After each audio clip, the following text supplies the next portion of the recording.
আসসালামু আলাইকুম, সবাইকে স্বাগতম শামিমাস সিজলিং সিক্রেটসে।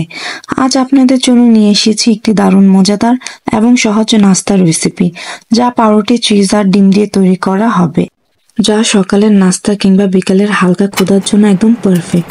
চলুন দেরি না করে শুরু করি। একটি বড় বাটিতে 2টি ডিম ভেঙে নিন। ডিমের সাথে ছোট ছোট কিউব করে কাটা পেঁয়াজ, কাঁচামরিচ, ক্যাপসিকাম, টমেটো এবং ধনিয়া পাতা মিশিয়ে দিন। এরপর এতে ধনিয়া গুঁড়ো, সাদা গোলমরিচ গুঁড়ো, চাট মশলা এবং লবণ দিন। সমস্ত উপকরণ ভালোভাবে মিশিয়ে একটি ঝরঝরে মিশ্রণ তৈরি করুন। এটি নাস্তার মূল স্বাদ অ্যাড করবে। প্রতিটি পাউরুটির চারপাশের অংশ কেটে আলাদা করে নিন। একটি প্যান মাঝারি আঁচে গরম করুন। তাতে 1 চা চামচ বাটার দিন। বাটার গলে গেলে পাউরুটির কাটা শক্ত অংশগুলো প্যানে সাজিয়ে রাখুন। কাটা পাউরুটির শক্ত অংশগুলোর মাঝখানে একটি চামচ দিয়ে ডিমের মিশ্রণ ঢেলে দিন। ডিমের মিশ্রণ যেন সমানভাবে ছড়িয়ে যায় সেদিকে খেয়াল রাখুন। ডিমের মিশ্রণটি সামান্য সেকা হয়ে গেলে এর উপর মজারেলা চিজ ছড়িয়ে দিন। মজারেলা চিজ দেওয়ার পর পাউরুটির নরম অংশটি কাটা শক্ত অংশগুলোর উপর দিয়ে দিন এবং আলতো করে চাপ দিন। এতে ডিম এবং চিজ সুন্দরভাবে ঢাকা পড়বে। পাউরুটির 2 পিঠ সঠিকভাবে সেকা হলে এটি প্যানে দারুণ ক্রিস্পি হয়ে উঠবে। তো দেখলেন কত সহজে তৈরি হলো এই মজাদার নাস্তা।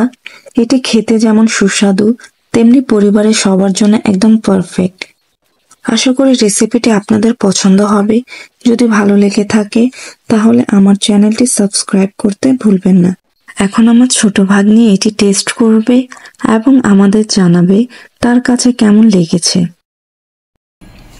তো আসসালামু আলাইকুম গাইস, ব্রেড চিজ ডিম দিয়ে মজার জিনিস বানিয়েছে, যেটা আমি আজকে প্রথম খাচ্ছি। তো আমি ছিঁড়ে দেখি কেমন লাগে। ব্রেডটা দেখেন,